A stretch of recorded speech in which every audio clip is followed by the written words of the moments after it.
The Auburn Tigers did what they needed to do. They destroy the Ole Miss Rebels.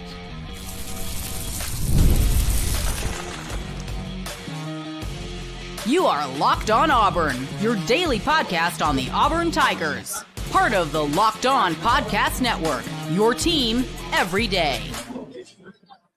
Yes, welcome on into Locked On Auburn, your daily Auburn Tigers podcast. I'm your host, Zach Blackerby, and thank you so much for making Locked On Auburn your first listen every single day.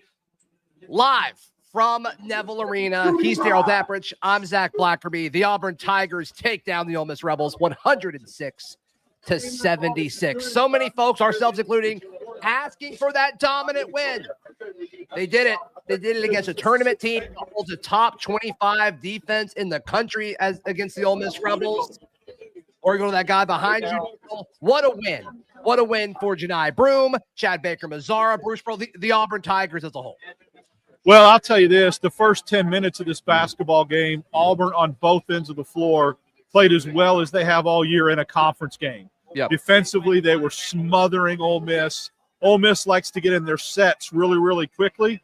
And Auburn was not allowing that to happen. And then offensively, Auburn just couldn't miss from the free throw line or the three-point line or field goals. And look, I'm just going to say this. Anybody that doesn't think Janai Broom is the national player of the year after this performance ignorant at this point. is Ray Charles. Yeah, you're not watching. Like, if you don't think he's the best player in college basketball, you're not paying attention. You may be drinking the Duke Kool-Aid or whatever. But what Janai Broom does against tournament opponents every single game, it's automatic. It's automatic. Tonight was 24 points, but an efficient 24 points. 7 of 12 shooting, 10 of 12 from the free throw line, which we hadn't seen as consistent as we would like. I mean, just an electric performance. And the way that he does it, it's just so smooth. It's just so dominant. And I'm with you. If you don't think Janai Broom is the best player in college basketball, I just don't think you're actually watching. I don't think you actually are trying to be objective here. When Auburn was shooting towards the end that I'm seated at in the second half, I was really able to watch his post moves. And I'm telling you, Zach, he played as well tonight getting the basketball on the block than I've ever seen him. He was unstoppable. He'd call for it, and he'd get it, and he'd score at will. No matter what Ole Miss did, who they threw at him, he absolutely scored. And it was just amazing. I mean, and he was getting bodied up. He was getting fouled. They had no answer for him at all. No, they didn't. Chad Baker-Mazara was incredible as well. The three that he made, I think it was his last scoring of the night. The last three that he made where he's like twisting and like he knew it was going in.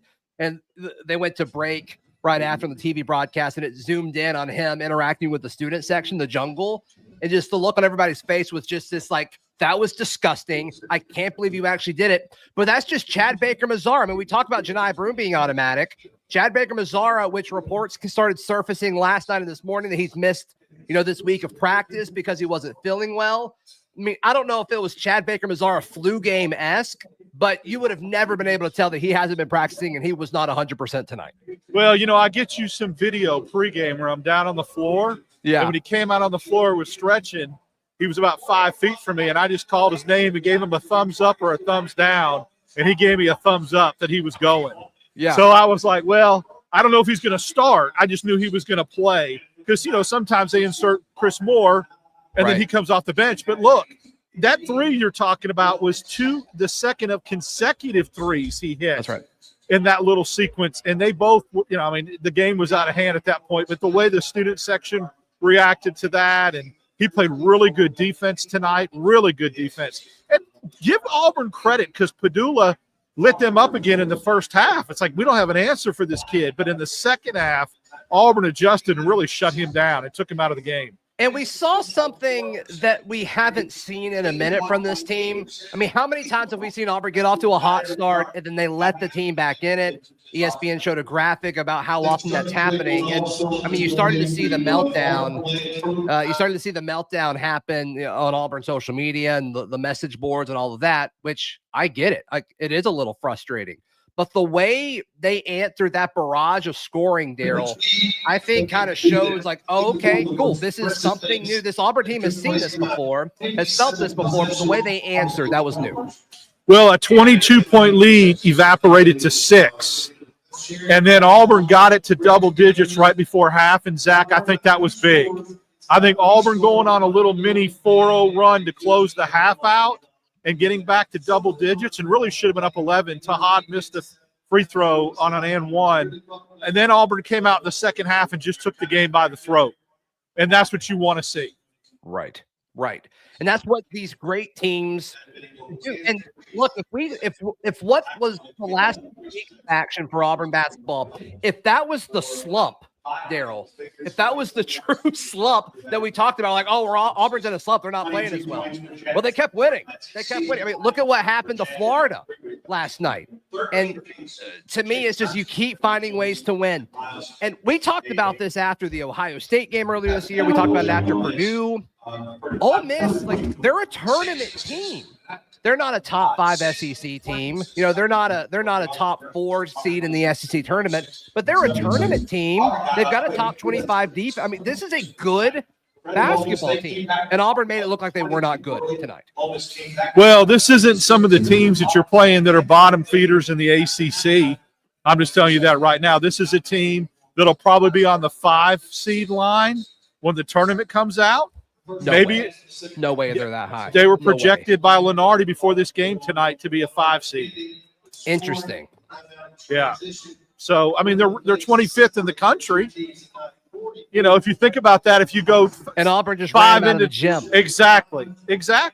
I mean, so, you know, I don't think they're an 8 or 9 seed. They'll probably drop to about a 6 seed by the time the tournament comes around, maybe a 7, because I think they've got a couple more tough games. But if you're ranked, Zach, in the top 25 when the selection committee show comes out, you'll be in the top 5 or 6 seeds. They were 7th on Lenardi's latest. Okay, I saw 5th, but that might have been something that was could have been somebody updated. Else's, or but it might not have been refreshed. Yeah, who knows? But still, I mean, that's what we're talking about. And I mean, so many Auburn fans are concerned, and I think you should. I think this is the biggest concern of like what could happen with this team. Is Auburn's had good teams in the past, but obviously the Yale game stinks. Obviously, you know, losing to Miami in the second round the year they won the SEC a few years, the Jabari season, but that stinks. But these are the type teams, the caliber level of teams that you play in the first and second round, more so the second round if Ole Miss is going to be a 5 or a 7 seed. And to me, it's like, okay, this should give folks confidence. Because up until tonight, it's been a month since we've seen Auburn really play this efficient. They shot 60% from the floor tonight against a team that plays good defense. And they really extend. You know, you've seen 2 different types of defensive schemes. You saw Mike White sit back and play a zone that was really effective against Florida, but Auburn got 82 on them. You saw Ole Miss very aggressive and extend their defense 3-2. They put 3 guards at the top of the key. Broome just 8. I don't know whoever scouted. I'm not trying to be whoever scouted this game for Ole Miss and thought that was a good defensive game plan to try to stop Janai Broom. I mean, he had whatever he wanted, whenever he wanted. There were 3 times, Zach, that he faked a pass and had a wide open lane and dunked. I mean, wide open. It was like the Red Sea parted, and all he had to do was ball fake. So, I mean, that's what I like about Auburn right now. That's why I think this team's different than the one that lost to Yale and Miami. They can beat you a variety of ways. No question. I do think, like, Bruce Pearl definitely outcoached Beard tonight. There was an inbound play, and they made a big deal on the TV broadcast, but there was an inbound play where they were doubling Broome, and then Bruce was like, okay, well, Janai, you just passed the inbound. And then they did, and they got it back to Broome, and he like ended up dunking on the guy. And it's like, how did y'all not account for? It's like, oh, they changed what they're doing. We don't know what to do anymore. I mean, Auburn definitely seems significantly more prepared. But as far as like the matchup, I mean, I was talking to some folks earlier, and it's easy to forget, but like, you know, Janai Broom wasn't exactly healthy when we played in Oxford a few weeks ago, 1 by 10. And I think Janai Broom was better than they expected him to be, if I'm going to be 100% honest, Darrell. This is his revival tour right now. where he's coming back and playing like he did before the injuries. You can see it. You can feel it. He's coming back and playing against teams that maybe the first time he either missed or when he played against them he wasn't healthy, and now he's healthy and there's atonement. And, I mean, I'm telling you, tonight he looked like – and they were bodying him. They were doubling him. They were switching. They were going high-low on him, and it didn't matter. And he didn't hit a three tonight, and he didn't hit that fadeaway. Everything he got was inside the paint. That's true. No, he was charging. And he did a great job from the free throw line. Yep. Great job from the free throw line. Incredible. Incredible stuff. There's also an incredible outcome that's about to happen in the SEC. We're about half a minute away before that goes final, so I don't want to chime in on that quite yet. Live chat. There's over 1,100 of you in here. Who was your player of the game?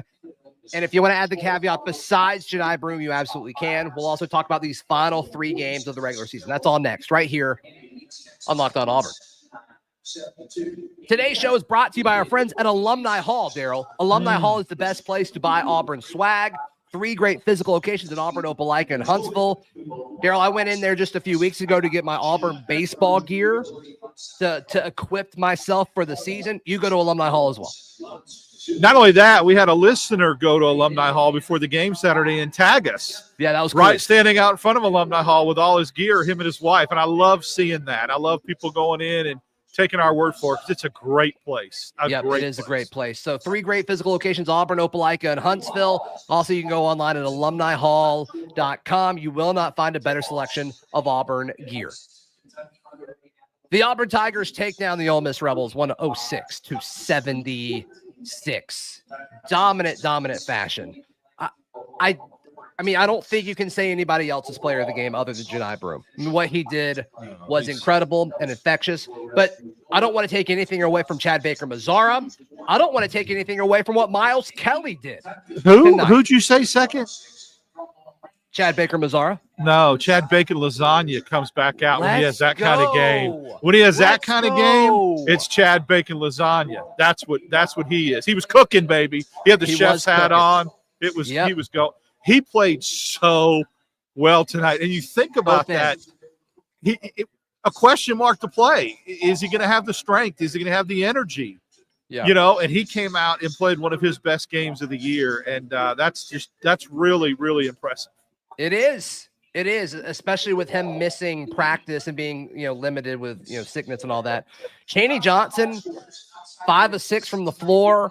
I mean, he put that dude on a poster. I mean, Janai Johnson is he continues to exceed expectations, and he's such a selfless player where he could totally get more stats if he wanted to, but he just does what's best for the team. And 5 of 6 for 13 points is an incredible. When Janai does that, like, Auburn's just not going to lose. They're going to beat you by 30. I know it's not just, I've said this before, it's not just the score, it's how you score. And his 2 dunks were momentum changers. The roof came off this place. And I know the one you're talking about, the poster dunk first, but the one that he had to reach up way high on the oop from Janai Broom was incredible too. I mean, it brought the house down. Is he the 6th man in the SEC? They talked about that towards the end of the TV broadcast. He reminds me a lot. Yeah, he reminds me of Herb Jones at Alabama when they had that really good year, except that Herb Jones, unfortunately for Janai, he gets a lot of whistles, but you've got to have that guy that comes off the bench that gives you stuff, that's efficient, whether it's defensively or offensively, and he has been that guy. Me and you did a show a month before the season started. And we talked about who we felt like needed to step up the most for Auburn to have the kind of season. And we said Janai Johnson was that dude. Yeah, he's been incredible. Okay, what do we do with Ja'Kai Howard's 2 threes in like the minute that he played? What do we do with that? And I'm telling you what, the second one was NBA range. He stepped back 3 foot behind the 3. That guy, I mean, he's electric. And he is. And he'll only play for a few minutes. But, man, when he is on the floor, you know it. You know he's out there. If you could get him in the postseason 6-7 minutes a game, that's it, and he gets you 6 points, 5 points, you're unbeatable. I mean, because he's so dynamic. He can hit the 3. He can dunk on your head. If Auburn could find – now, look, Hudson got Chris Moore's minutes tonight. Sure. He played a lot more. 9 minutes for Jaheim. Yep. Yeah, I mean, so normally, I don't know how many Chris Moore played, but I think that he ate into some of he ate into some of Chris Moore's minutes. He had a couple rebounds. He had 4 points, I think. Did he have 4 points? Is that what you've got him with?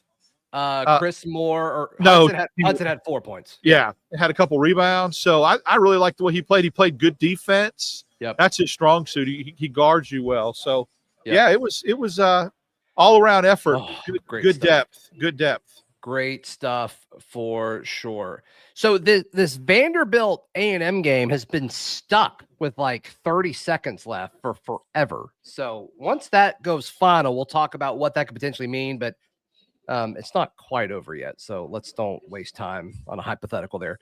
Auburn has 3 games left. We said this after the Bama game. Okay, huge win, and the next 3 are super manageable. And they were. Auburn took care of business against Arkansas, Georgia, and Ole Miss, all at home.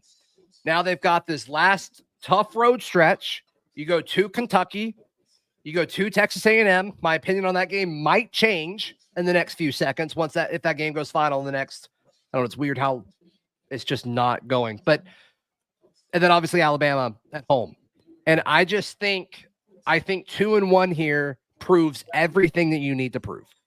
I think so too. And I'm leaning towards that happening just because I think it's so stinking hard to go 17-1 in the SEC. I mean, that's the only reason why I'm looking big picture.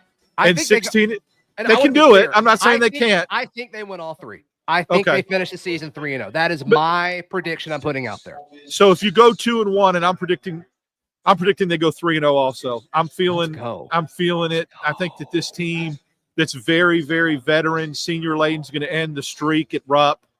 Texas A&M sliding a little bit, and I think Auburn's going to be electric. So, I mean, it's just so hard to go 17-1 in the SEC. This league this year, too, is such a dynamo. So, I mean, it'd be one of the most impressive regular seasons ever, statistically. It in college basketball history.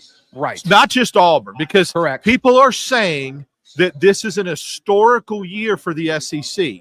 So if you have an historical record in a conference that's having an historical year, then you are historic in all of college basketball. It's the type of regular season you've had. And then you throw in what they did in the non-conference. Give me a break. Yeah, you won the Maui. You beat Houston. I mean, Purdue's no slouch. You took care of Ohio State. I mean, it's not like they shied away from anything.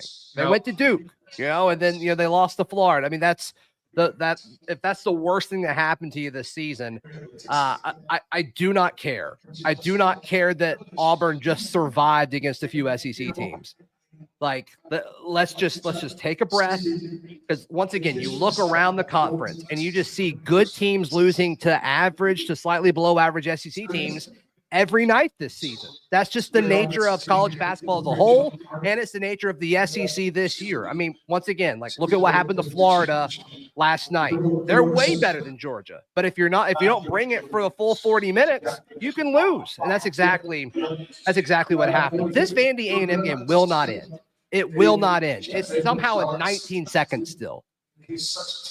I bet Don Daly's officiating, and they're calling fouls every time. Can I give you my genie in a bottle wish? Yeah, go ahead. Yes. If I had a bottle that I could rub right here and a genie popped out to give me a wish, I want Auburn to be the overall #1 seed, and I want Yale to be in their region and upset the first round opponent that Yale plays, and I want Auburn to get Yale in the second round.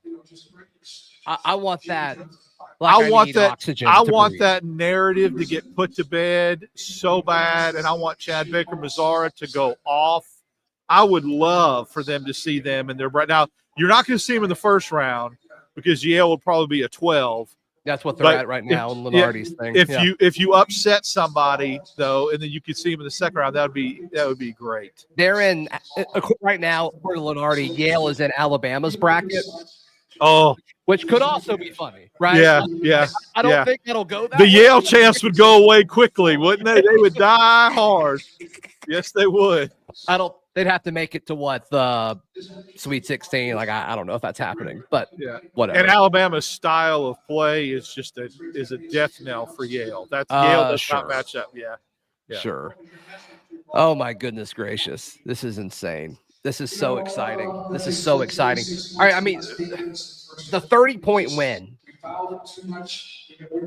How much of that was like, I mean, we talked about this, I guess it was this morning's show, where Ole Miss did seem kind of fragile. They seemed mentally fragile, emotionally fragile. Like we didn't know what the inside of their locker room was like, but they're on a skid right now. And the fact that they fought back to make it close, I thought was impressive for Ole Miss. But I'm curious to see how Ole Miss responds now, because like there's a chance that this is just a defeated basketball team. They're reeling, and we talked about that. And you're right. We said they had a fragile ego.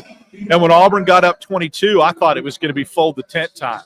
I was shocked that they cut it to 6. But part of that was Auburn. They were quick shots. They were missing some open looks. They were turning it over. They were fouling. One way to allow a team back in a game and to give them hope and to give them, belief is to start fouling them where they're scoring points but the clock stopped. And that's what Auburn had, a 6-1 foul differential, Zach, and you blinked and it was 8-6 Ole Miss. I mean, they flipped it. Auburn committed 7 fouls in a row. So that's one way to allow a team back in the game. Yeah. This Vandy A&M game has to be the most miserable thing to watch ever. I mean, I feel like it was 20 minutes ago and there's 30 seconds left, and now there's 5 seconds left. Vandy's up 5, and we'll talk about the ramifications of that in a second. But what is the magic number in your mind now with these final 3 games left? In live chat, I want your opinion too. How many more games does Auburn need to win of these final 3 to lock up the number 1 overall seed? I think just 2 of the 3. I think they just win 2 of the 3, and it doesn't matter who the 2 of the 3 are. If Auburn was to beat Kentucky and then lose to A&M and then beat Alabama, they're the overall number 1 seed, period. Yeah. And to wrap up the SEC, my belief is if Auburn just takes care of business Saturday, I'm not talking about sharing the title. I think if Auburn beats Kentucky Saturday, it's over, because it's going to be very difficult for Alabama to win out. To go to Tennessee. Alabama plays Tennessee and Florida remaining, and that's brutal. And Tennessee will guard your rear end off. They will guard you and make it hell on you, especially in Knoxville. Yeah. So I'm not saying they can't win all 3, but more than likely. But, I just think Auburn win. If Auburn wins 2 of the last 3, it doesn't matter. It's over. Just really when this game started tonight, I felt like it was a low energy game. I was a little bit concerned. The crowd was late arriving. Now the students brought it. They had high energy all night. Coconut Bra guy was back. Look, if you shoot 60% from 3 with Coconut Bra guy in the house, he needs to be here every single stinking game. Yeah, period. He's electric. So it was a little bit of a later, but that start that Auburn got the crowd into it right away, and they stayed pretty loud and pretty into it the whole game. But there was a little bit of a feel like, is this one of these just kind of walk-through games where you just kind of take it for granted that you're at home? But no, Auburn played really, really well at a high level and shot it just lights out. Yeah. There's 1 second left in this game. People are saying that it's over, and I'm like, I don't think it is. It's only a 2-point game now, so who knows?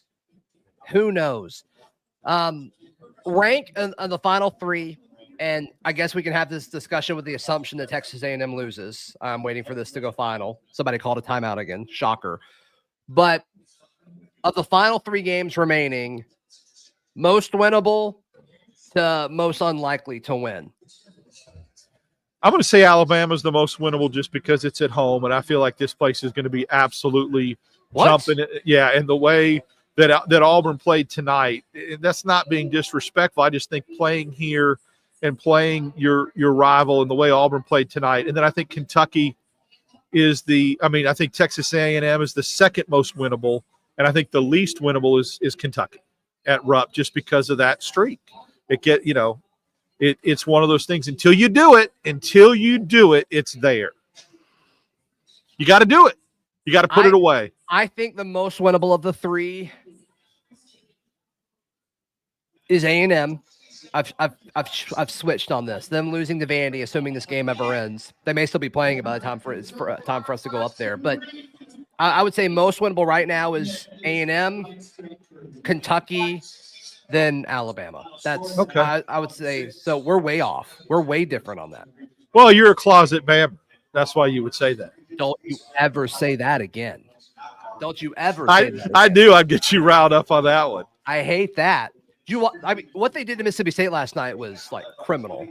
They should have. Yeah. That was that old expression, belt blank.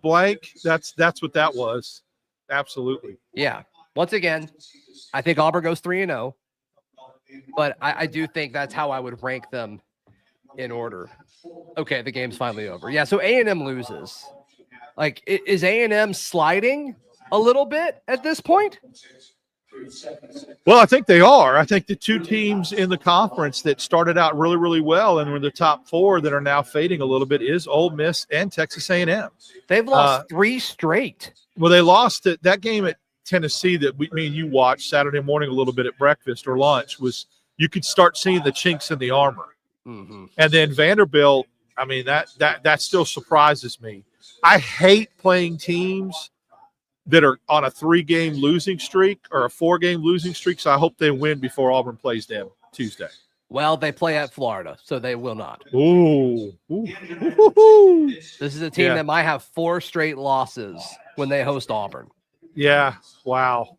Oof. You know how I am, law of averages guy. I need to quit that crap. But still, oh, they're apparently reviewing it. The game will never. There's no time left. It says all zeros. Why will this game is cursed? It is. It's cursed. Even if they pull it out, I still don't think it's like Stranger Things. Stranger Things 5 is what it is right now. Yeah, they're in the upside down. Vandy A&M is being played in the upside down right now. Yes. Goodness gracious.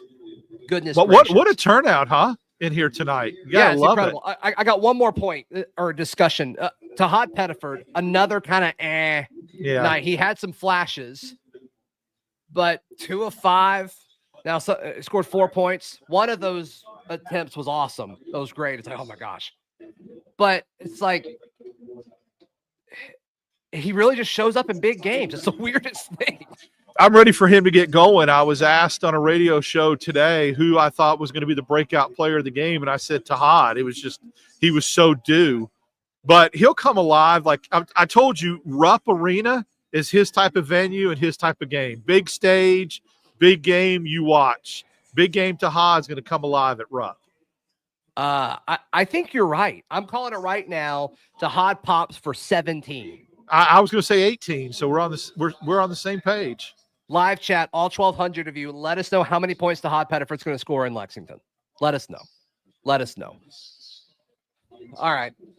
I guess we just aren't going to see the end of this Vandy A&M game. Whatever. Who cares?